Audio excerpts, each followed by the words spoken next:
Welcome to the Web Scraping with Python course, where we're going to share practical tips, tricks, and techniques you can employ today to increase the chances of getting the data that you're after. But first, let me tell you a little bit about myself. So who am I? My name is Steven Natera. I am a senior site reliability engineer.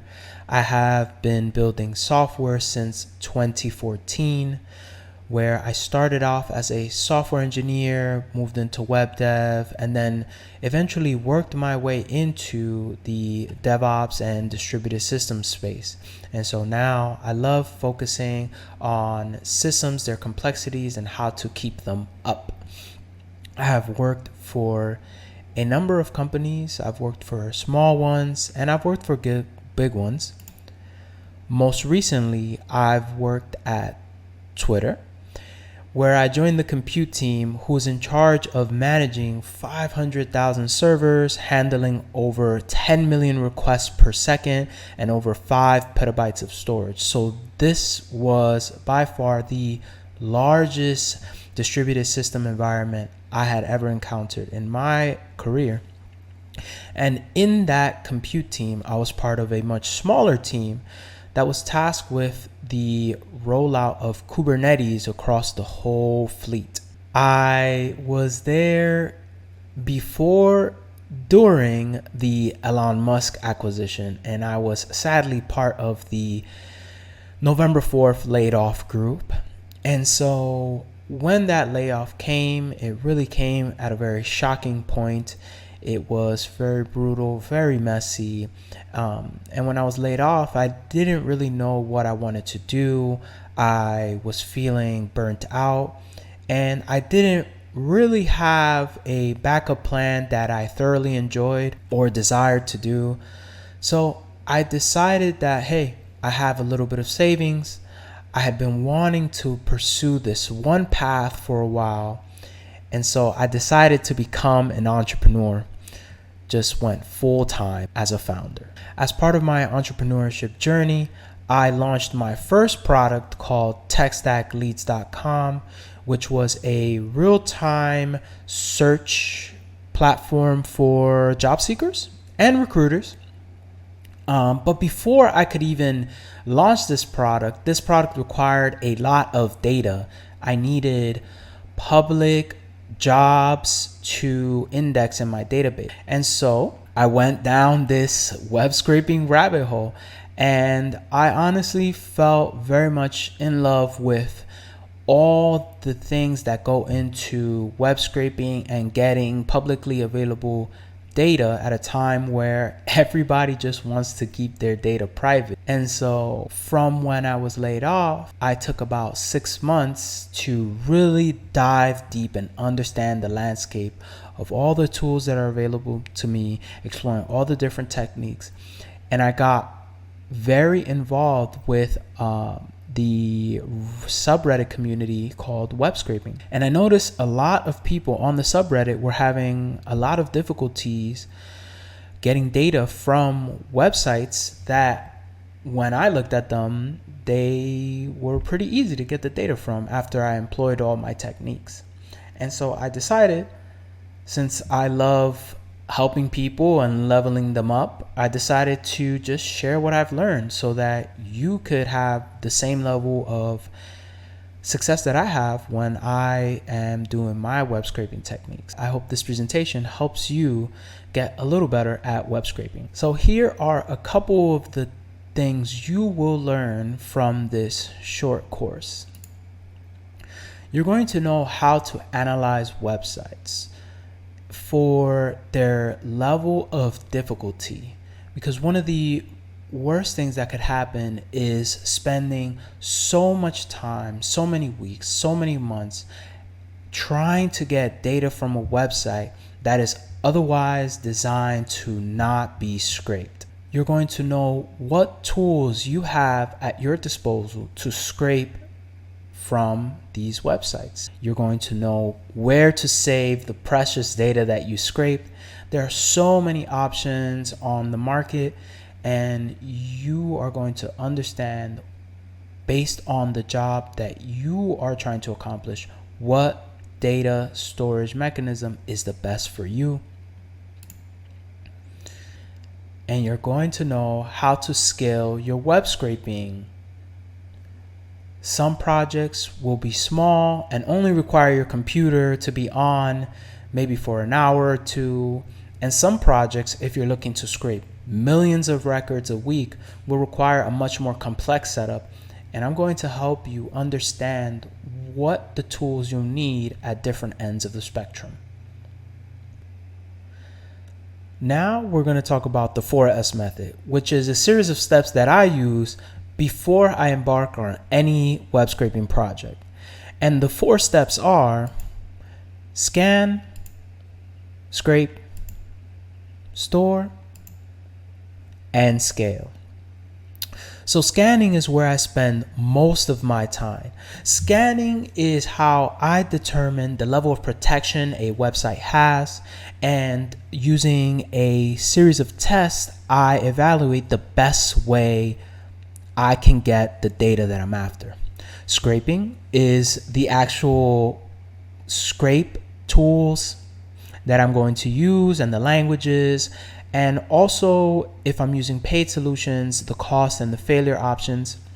Store is knowing the different places that I would like to store my data, given the amount of data that I have. And scale. Not every project needs to be to ginormous terabytes, petabytes proportions. Sometimes your laptop running for a couple hours is enough. And so I determine from then what type of scalability I need in order to get the data that I want, either one time or on a recurring basis. Now, here's where you'll be spending most of your time, because we have a series of tests that we go through as part of my checklist to scan and evaluate a target. The first test I like to do is to fire up my terminal and use any type of tool that I can to just fetch data via the computer, not a browser, to see what the computer sees as opposed to what I see when I use the browser. One of my favorite tools that I use for this is Scrapey, and essentially you're able to open up a shell and see what does the computer see when it goes off and fetch information. After the shell test, I move on to the location test, which is essentially testing, can I get the data from a different geolocation? And I'm going to show you how to do that. But essentially, you can use a proxy or something like the Tor browser to change your location and test, hey, can I get the data from Canada? Can I get it from Maldives? Can I get it from Russia? Can I get it from China, from Philippines, France? You can toggle all the different places and geographies to see how the website responds with traffic from that region. Another test that I like to employ is the iOS test. Essentially, I can fire up an iOS simulator, or you could use a real telephone to test what the site looks like on mobile. Sometimes websites are very keen on blocking behaviors from desktop clients, but not so much on mobile, because rightfully so, not many people web scrape from a mobile device. And so essentially what you're doing is testing different user agent settings with real devices. Another test I like to employ is the API test, where essentially I'll open up my browser and look at the network tab to see, can I find any hidden APIs that the website is using to retrieve their data.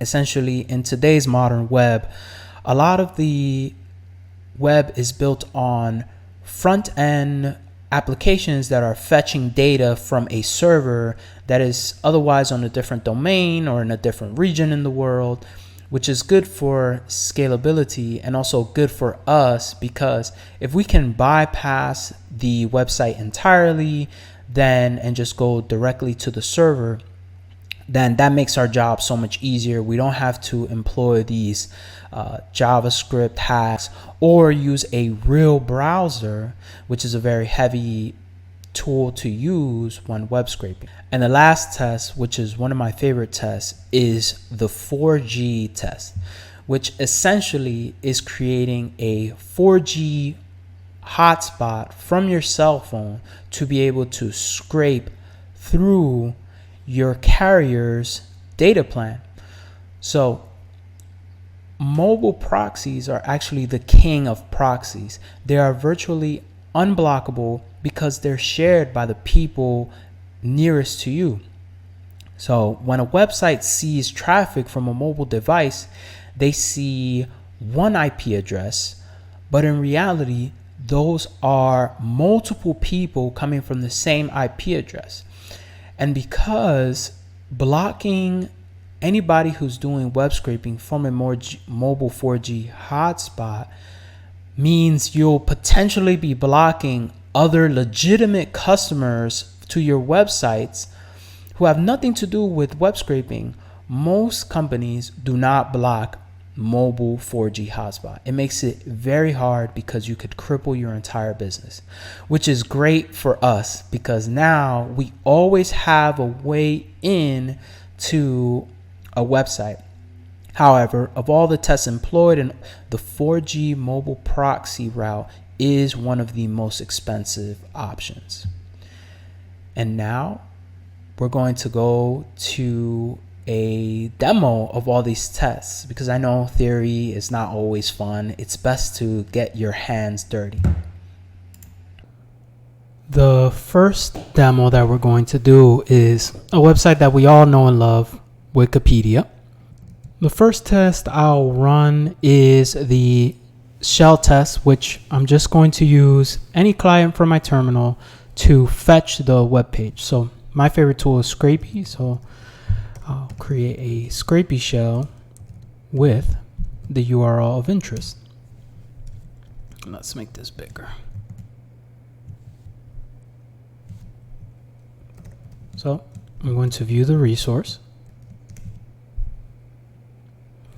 And what we're looking at here is what the Scrapey or programming environment sees when it fetches the website. As you can see, it's not the real website, but rather what it fetched and put in a temporary folder. But as you can see, since the web page is identical to the one that we see when we navigate to it ourselves, then we can be assured that if we use a programming language like Python to fetch the resource, then it's going to come back the way we expect it. Usually I'll stop right here, and from then I'll move on to the other steps because I already know I can fetch it through the normal means. But let's just